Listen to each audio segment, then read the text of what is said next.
أحيانا بنعتاد وجود الأشياء في حياتنا، مش بس الأشياء، كمان الأشخاص والنعم اللي ربنا ادهلنا. بنتعامل مع كل حاجة على إنها موجودة لينا للأبد. أشخاص بنحبهم وواثقين من حبنا ليهم ممكن نقسى عليهم ونهمل في علاقتنا بيهم عشان ضامنين وجودهم على طول. نعم ربنا ادهلنا ممكن نهمل فيها وكمان نزهق منها من كتر ما احنا اعتدنا على وجودها معانا دايما، حتى لو كنا بنتمنى النعم دي زمان وكنا هنموت عليها. حتى يومنا بنتعامل معاه على اننا ضامنين كل حاجة فيه، ضامنين نصحى، ضامنين نلاقي فطار، ضامنين نلاقي مية، ضامنين نلاقي اهلنا حوالينا، ضامنين كل حاجة فيه. حتى شغلنا اللي هو مصدر رزقنا دايما بنتعامل معاه بالزهق وملل، وان احنا ضامنين وجوده دايما، مع ان لو حصل اي تغيير فيه وقعدنا منه حرفيا هنكون مش على بعضنا ونفسنا نرجع له تاني.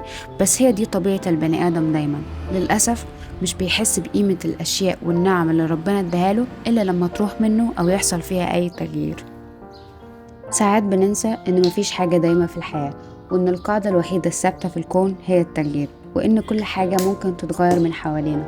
أشخاص تتغير، نعم تزول، صحتنا ممكن تتغير، وإن كل حاجة حرفيا بتتغير إلا وجه الله تعالى.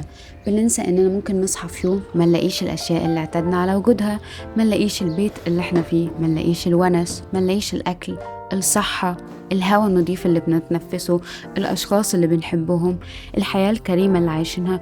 كل حاجة اعتدنا على وجودها ممكن نصحى في يوم وما نلاقيهاش، وغيرها كتير جدا من النعم اللي ربنا اداها لنا. عشان كده حسيت انه لازم نصحى كل يوم واحنا ممتنين لكل حاجة ربنا اداها لنا، ونحمد ربنا على كل الحاجات اللي حوالينا وعلى النعمة الصغيرة قبل الكبيرة ونقدر قيمتها. كمان لازم نفكر دايما الأشخاص اللي بنحبهم ان احنا بنحبهم ومقدرين جدا وجودهم في حياتنا وما نقدرش نستغنى عنهم.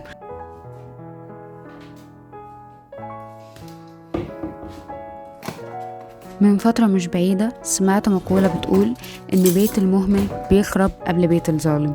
قد إيه المقولة دي حقيقية، لأن لو أهملنا كل حاجة في حياتنا حرفيا هتروح مننا. صحتنا لو أخدناها ضمان وأهملنا فيها هتروح مننا، علاقاتنا لو خدناها ضمان وأهملنا فيها هتنتهي، شغلنا لو أخدناه ضمان وأهملنا فيه هيبوظ. عشان كده بالنسبة لي الامتنان هو الاهتمام والتقدير بالنعم والأشياء اللي ربنا اداها لنا.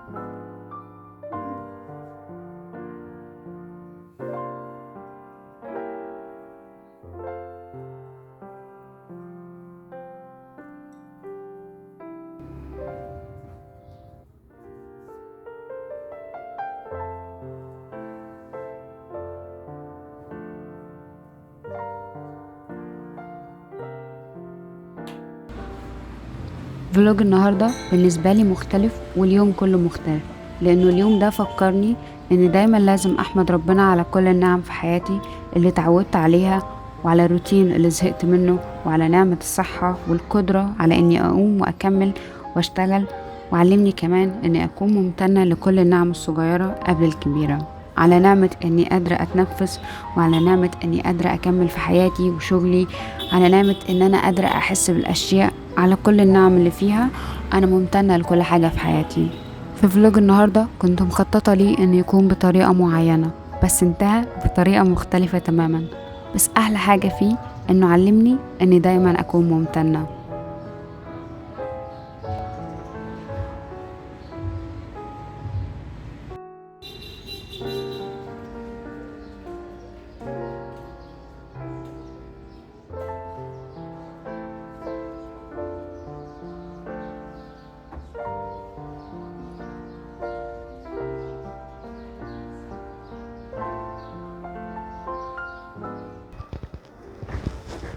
صباح الخير.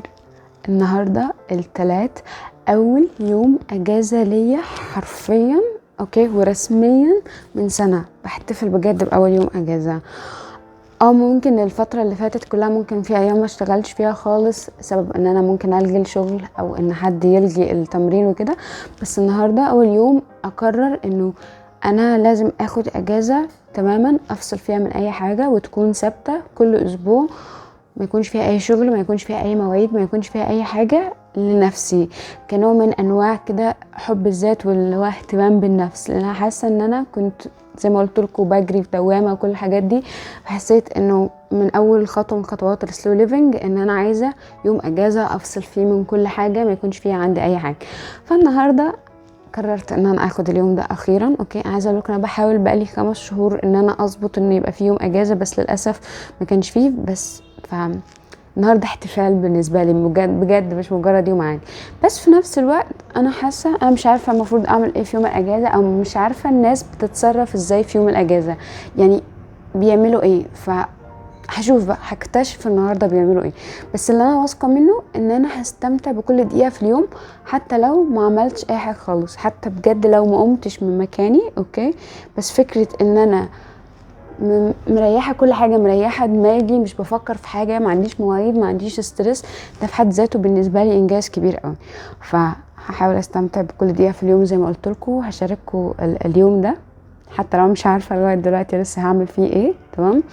وتاني ده نوع من انواع حب الذات. وتاني بقول لنفسي مش معنى ان انا خدت يوم بريك او ان انا دايما هاخد يوم بريك ان انا مقصره او كده في شغلي، لا بالعكس، انا باخد اليوم ده عشان اشحن، عشان اقدر اكمل. لان حرفيا في فتره، ودايما بتجيلي الفتره دي، ان انا بوصل لمرحله البيرن اوت، اللي هو انا بحترق ذاتيا ونفسيا وكل حاجه، سواء صحتي سواء مخي سواء نفسيتي. فانا محتاجه الاجازه دي. فخلينا بقى ايه اخدكم النهارده في يوم الاجازه بتاعي.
اوكي، الاباجوره الجديده جت. اوكي، وركبناها، حاسه انا مبسوطه بيها قوي. عايزه اقول لكم فان فاكت عني، ان انا بحس ان انا في النور الاصفر كرييتيف اكتر، او بعرف افكر اكتر. مش بحس ان انا في النور الابيض مبسوطه، بحس كده ان اللون الاصفر بيريحني، بيخليني ورم اكتر واطلع افكار احلى. عشان كده اخترت ان اللمبه تكون صفرا قوي.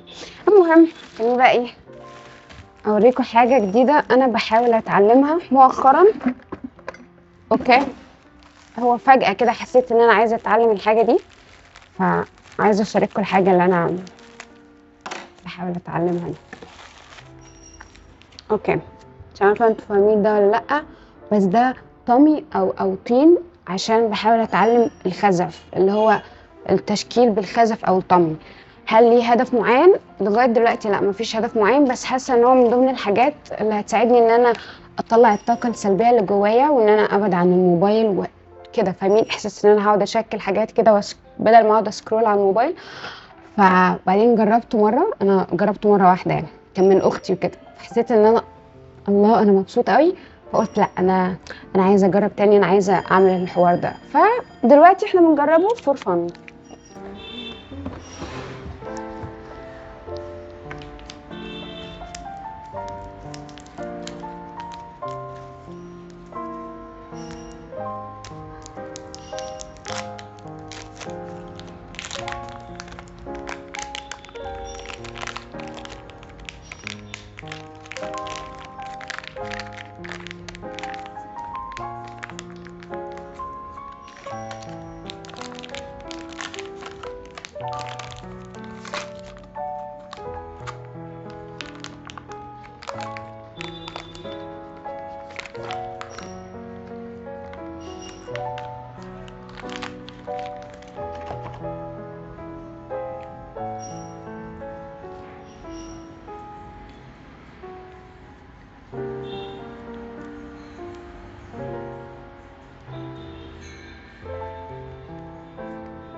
اوكي، الى حد ما حاسه انه طبعا عبيط انا عارفه، بس يعني ايه، خلينا نحاول. اوكي، ان احنا نظبط الاطراف دي، وافتكر دايما انه هشيله على طول، يعني ما اسيبوش كتير عشان ما يلزقش من تحت واقع في نفس الغلطه بتاعت كل مره.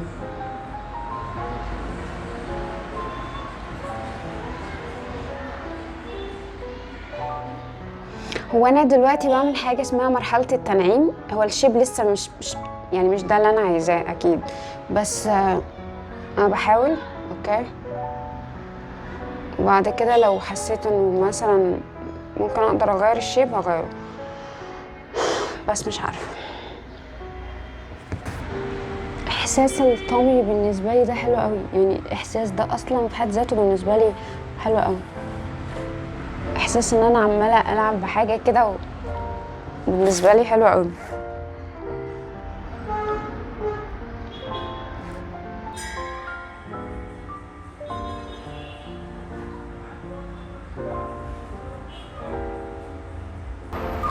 ده الشكل النهائي. اوكي، هو ستيل مش احسن حاجه، مش اروع حاجه، بس دي تاني محاوله ليا، فانا حاسه ان انا مبسوطه قوي.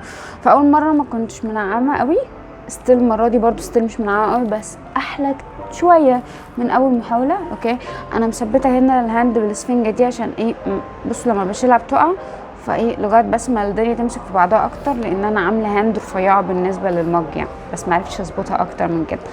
بس ان توتال حاسه ان انا مبسوطه. شكرا، طلعت الطاقة السلبية بتمام، يعني بنجاح. حلو قوي. واو، صباح الخير، احنا في يوم جديد خالص. الفلوج لغاية ما انتوا اتفرجتوا الدنيا كانت ماشية تمام وكل حاجة مظبوطة، وإذ فجأة من دون اي مقدمات انا بتعب ومامتي بتتعب وبينتهي بيها الفلوج في عيادة، ما روحش مثلا لغاية بالليل، ما بقتش فاهمة ايه اللي حصل. بصراحة اترددت كتير هل انزل الفيديو ولا لأ. بعدين حسيت انه لا، انا هنزله، لانه حسيت ان في كام درس كده ربنا عايزنا نتعلمه، او في دروس مستفاده من الفيديو ده، فقلت انا هشاركه الفيديو ده، وكمان هشاركه الحاجات اللي انا استفدتها من اليوم اللي كان غريب بالنسبه لي امبارح ده. اول حاجه اعتيادنا الصحه بجد من اكتر النعم اللي ربنا اداها لنا، اللي احنا لازم كل يوم نحمد ربنا عليها، وانه ممكن يكون تغيير بسيط فيها جدا، دور برد صغير، صداع صغير، ممكن يشقلب لنا حياتنا بجد.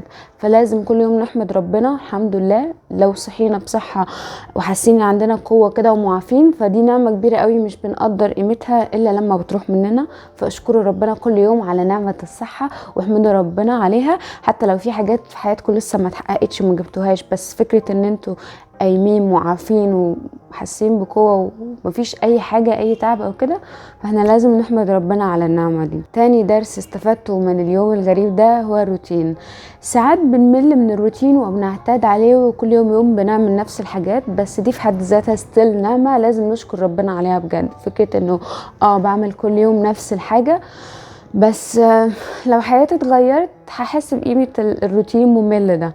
فممكن اكون زهقانه من الروتين وبعمل كل يوم نفس الحاجه، بس دي نعمه لازم اشكر ربنا عليها، لان ستيل مش هحس بقيمتها الا لما تروح مني. فما تزهقوش من الروتين قوي، لانه بجد حاجه حلوه. اخر حاجه كمان اتعلمتها من اليوم ده، انه ممكن اقعد اخطط للاشياء وابقى نفسي فيها بطريقه معينه، بس دايما تدابير ربنا بيبقى احسن، ودايما ربنا بيبقى راسم خطة معينة كده، انا المفروض اسلم وامشي تبع الخطة دي. فحتى لو انا ما فهمتش الحكمة من الموضوع ده في الوقت الحالي، فبس بعدين هفهم الحكمة دي. بس دايما تدابير ربنا بتكون احسن وكده. بس فدي كانت اولى محاولاتي للاستمتاع بالاجازة، اديها 3/10. يس، اديها 3/10. يعني ان شاء الله هنحاول تاني نستمتع بالاجازة بدل اليوم الغريب بتاع امبارح ده. بس حلو يعني، اتعلمنا حاولت ان انا اتمرن على الخزف شوية، ف اتس اوكي. بس مش عايزة حاجة تانية اكتر من كده. اشوفكم ان شاء الله في محاولة جديدة للاستمتاع بالاجازة. يقولون هل لنا من الأمر من شيء